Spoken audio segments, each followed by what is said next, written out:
Hello everyone, तपाईहरुलाई आजको भिडियोमा स्वागत छ। आजको भिडियोमा चाहिँ म तपाईहरुलाई ChatGPT सँग कसरी नेपाली भाषामा कुराकानी गर्ने भनेर सिकाउन गइरहेको छु। यस्तो खालको भिडियोहरु अहिले टिकटकमा एकदमै धेरै ट्रेन्डिङमा चलिरहेको छ। तपाईहरु पनि बनाएर ट्राई गर्न सक्नुहुनेछ। सबैभन्दा फर्स्टमा त तपाईहरुले आफ्नो मोबाइलको प्ले स्टोरलाई ओपन गर्नु होला। त्यसपछि त्यो सर्च वाला जुन अप्सन छ त्यसमा गएर तपाईहरुले ChatGPT लेखेर सर्च गरिदिनु होला। यति गरिसकेपछि ChatGPT को एप्लिकेसन तपाईहरुले यहाँनिर देख्न सक्नुहुन्छ। त्यो वाला एप्लिकेसनलाई चाहिँ तपाईहरुले इन्स्टल गर्नु होला। मेरो चाहिँ अलरेडी इन्स्टल भएको कारणले म चाहिँ यसलाई ओपन गर्छु। ओपन गरिसकेपछि यहाँ हेर्न सक्नुहुन्छ, तलपट्टि यहाँ हेर्न सक्नुहुन्छ तपाईहरुले कन्टिन्यू लेखेको जुन अप्सन छ त्यो वाला अप्सनलाई टच गरेर कन्टिन्यू गरिदिनु होला। कन्टिन्यू गरिसकेपछि साइन अप गर्नुपर्ने हो। त्यसको लागि यहाँ तलपट्टिको अप्सनमा गयो भने पनि साइन अपको अप्सन भेटाउन सक्नुहुन्छ, नत्र माथिपट्टि हेर्न सक्नुहुन्छ कर्नरमा साइन अप भनेर लेखेको छ त्यसलाई टच गर्नु होला। त्यसपछि साइन अप विथ गुगल लेखेको अप्सनलाई टच गरेर तपाईहरुले आफ्नो एउटा जीमेल आइडी चाहिँ यसमा दिनु होला। आफ्नो एउटा जीमेल आइडी यसलाई दिइसकेपछि चाहिँ यसले कन्टिन्यू गर्ने भन्छ। त्यसपछि कन्टिन्यू गरिदिनुस्। कन्टिन्यू गरिसकेपछि अब भने हामीले यसमा फर्स्ट नेम,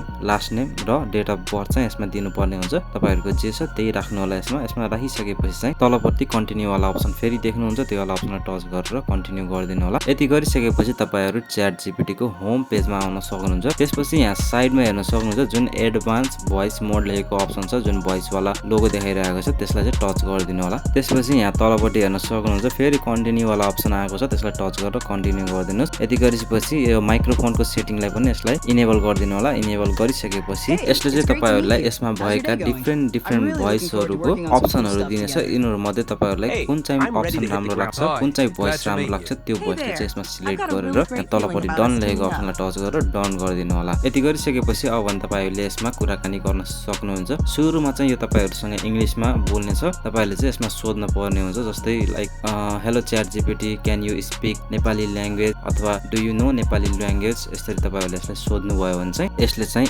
यसरी नेपालीमा तपाईहरुसित कुराकानी गर्नेछ। हस् त आजको भिडियो यति नै। भिडियो मन परेमा लाइक, शेयर, सब्स्क्राइब चाहिँ गरिदिनु होला। हस् त, धन्यवाद।